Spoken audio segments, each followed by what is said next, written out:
everyone, welcome to Science Lab. The signs are happening because the Lord Jesus is coming. Every day we are looking at some of the signs that are happening around us. Today we are going to look at some of the end time signs happening in Europe.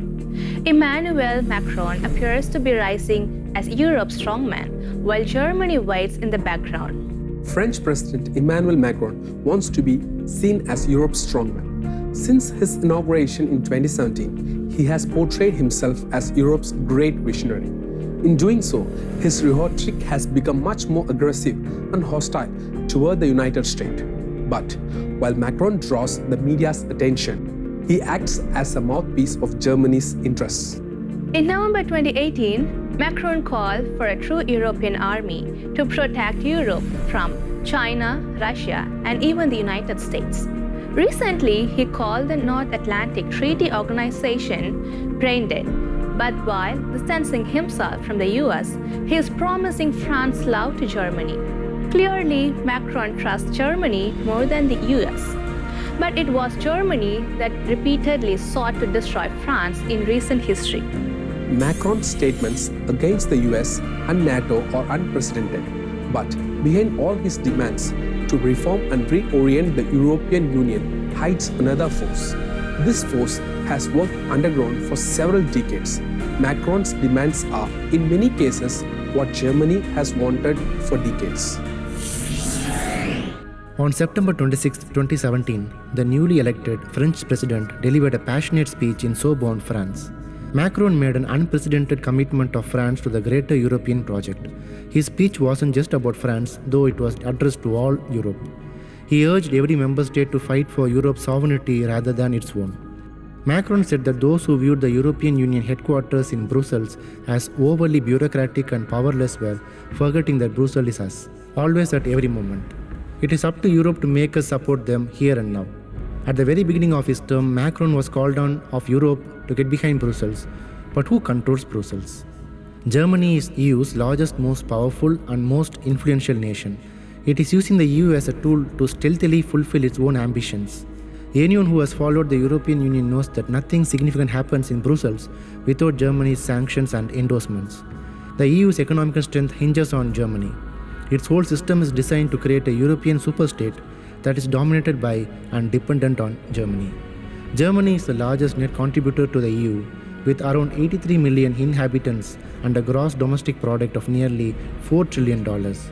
Germany is the EU's most populous country and has the largest economy. For those reasons, Germany sends the most members of the European Parliament. Germany's 96 members of European Parliament make up more than 1/8 of the 751 elected members. That is a significant portion of the 28 member states. Due to Germany's dominance in the European Parliament, many Germans also fill various leadership roles in the EU. For example, the leader of the European People's Party has been a German since 2014. The EU's most powerful position, President of the European Commission, is also currently held by a German. Britain is currently trying to escape Germany's claws. In 2015, the British people voted to leave the EU, fearing Germany's dominations and regulatory suppression. As CNBC headlined in February 2019, Brexit is a revolt against a German-run European superstate. Yet in 2017, Macron called on France and other member states to commit to its German dictate. In a way, Macron is condemning Britain and calling on Europe to unite against it. Imagine if a German chancellor gave a speech like Macron did, asking all of Europe to shut the mouth of critics and support the dictate coming by Brussels. Germany wouldn't dare to make such a proposal right now. But Macron is speaking in Germany's interest.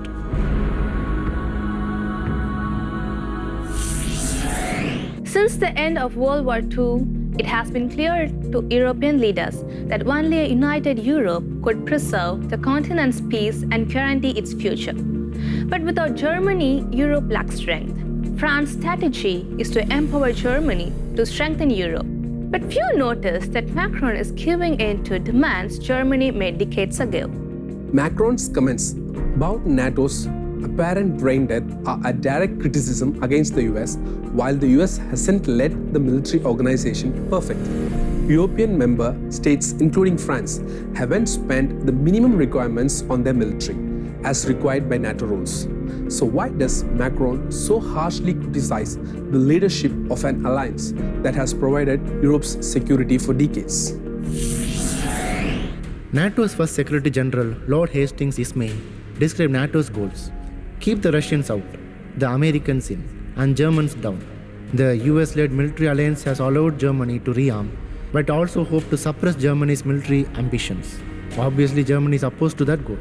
But it is France now that seeks to undermine the premise of Germany's benefit. Macron has two choices: call on Europe to support NATO or call to Europe to form a own military alliance. Macron chose the latter. The main difference between supporting NATO and creating an EU army is government. In the first choice, Europe follows the US-led. In the second, Europe submits to Germany's rule. The fact that Germany is the EU's strongest economy makes it the natural leader when it comes to a common defense policy, collaborating on defense budgets with each nation contributing based on economic size. Would mean that Germany would be both the leading economy and military power in Europe within the EU. Germany is first among equals. Creating a substantial military force would cement that. But Germany also has built a network of military schools that train European soldiers under German leadership. What's more, Germany is already integrating various European combat bridges into the German army. Add to that fact that Germany is taking the lead in various NATO exercises, and you can see who will ultimately lead an EU army. Former German Defense Minister Karl Theodor zu Guttenberg is a strong advocate for an European army. He said, "I also think the idea of European armed force is worth pursuing. To do this, however, one has to overcome national vanities, and the question arises, which countries can lead?" He said there are actual and self-appointed leaders in Europe. France with Emmanuel Macron has already taken the lead in this debate. I would like to see more impulses coming from Germany.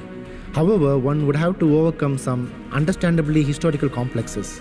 Once Germany gets its strong man and overcomes these historical complexes, it will be obvious to everyone who is the actual leader of Europe.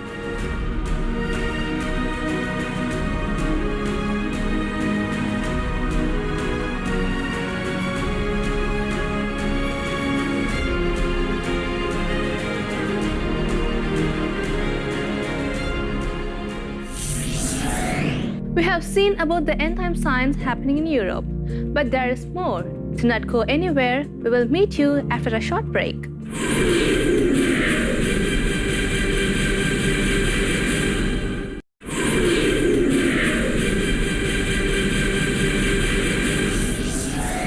Welcome back to Science Lab. The signs are happening because Lord Jesus is coming. We have seen about the end-time signs happening in Europe. Let's continue. German Chancellor Angela Merkel has agreed with Macron that Europe needs its own army, but she has insisted that it will be in support of NATO rather than independent of the alliance. But leave aside what Germany officially states, and you can clearly see that what Macron calls for is what Germany has wanted all along. But Germany never really wanted to join NATO. Its primary goal following World War II was to regain military sovereignty and form a European army. In 1954, the French Parliament prevented it by rejecting the formation of the European Defense Community because it feared a strong, rearmed Germany would dominate and suppress its neighbors. Because of this history, France's government is very sensitive when it comes to religion. It was therefore seen as a great provocation when Macron addressed the bishops of France in April 2018 and said, "We doubtless share the same vague feeling that the link between the churches and the state has been damaged, and we both believe it is important to repair it." In response to a growing Islamic population actively working to influence European politics, Macron wants to revive European Christian roots. That means the Holy Roman Empire. Macron has a very positive view of the Holy Roman Empire. He believes in times of crisis, this empire needs to be revived. Politics and religion are again merging in Europe. Macron wants to unite Europe through the Catholic faith, to oppose Islam, and at the same time to break from mostly Protestant American and Britain. But Macron knows he can only revive the Holy Roman Empire with the support of not only the Roman Catholic Church, but also Germany. This is exactly what the Bible prophesies will happen. The Bible speaks of 7 resurrections of the Holy Roman Empire. History has already seen 6. There is yet one more to come. Revelation chapter 17 is a prophecy for the last days, the time we are living in right now.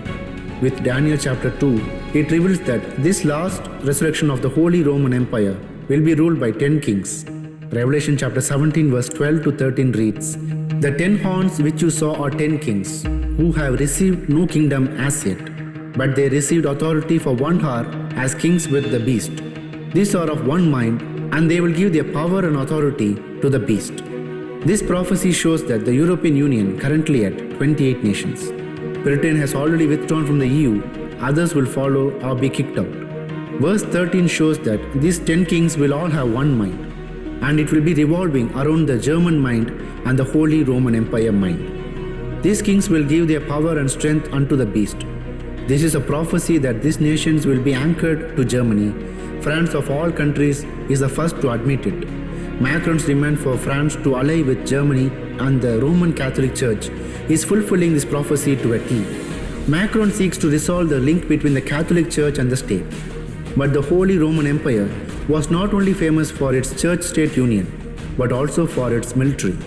Macron is calling for both a European army and more religious involvement. That is exactly what the Holy Roman Empire is about. That empire has one government, one religion, one army, and it rules over various nations. But the so-called Holy Roman Empire is not holy at all. It has repeatedly caused rivers of blood. Revelation chapter 13 and 17 includes some of the most detailed prophecies of this empire in the New Testament. Revelation chapter 13 verse 4 reads, "So they worshipped the dragon who gave authority to the beast, and they worshipped the beast, saying, 'Who is like the beast? Who is able to make war with him?' The whole world will ask who will be able to revive this empire militarily. This is a prophecy that Europe will get a powerful army. France wants this and is again entering this Holy Roman Empire union. But the French do not realize that it leads them to worshipping the devil as their main military and religious tool, symbolized by the great dragon, which is in Revelation chapter 12 verse 12.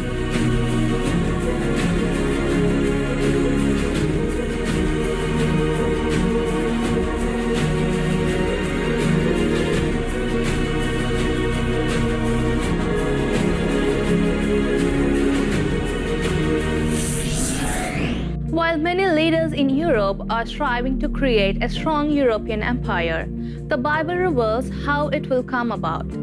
Revelation chapter 17, 12 to 13 read, "And the 10 horns which thou sawest are 10 kings, which have received no kingdom as yet, but receive power as kings 1 hour with the beast. These have one mind, and shall give their power and strength unto the beast." The Bible reveals that 10 core European countries will come together as one superpower. Europe will again unite under a German strongman. Europe's crisis and its desperate need for reforms are laying the groundwork for this man to come to power. While we can expect European leaders to continually push for more reforms in the EU, the dramatic transformation will only come once Germany has its strongman. All these show that what is mentioned in the Bible that are going to take place in the end times are taking place in our lifetime. We are living in the last days. Lord Jesus Christ is coming again very soon. Thank you for watching this episode. Do not forget to tune into the Science Lab next time. Before 2 weeks, we asked you a trivial question. Who was the Prime Minister of the United Kingdom before Boris Johnson? The right answer is option B, Theresa May. Emmanuel Kumar from Perambur, Chennai, India said the right answer. Congratulations, Emmanuel. Before we end the show, we would like to ask you a question. Who is the current president of France? The options are option A, Angela Merkel, option B, Theresa May, and option C, Emmanuel Macron. Send us your correct answer to our email address, sciencelab@angeltv.org. If you have missed any of the episodes, don't worry. You can watch it again and again in our Science Lab YouTube page. But don't forget to like, share, and comment on the video. Ask your friends and relatives to watch the Science Lab so that they will know that we are living in the last days. Remember, signs are happening because the Lord Jesus is coming. Maranatha.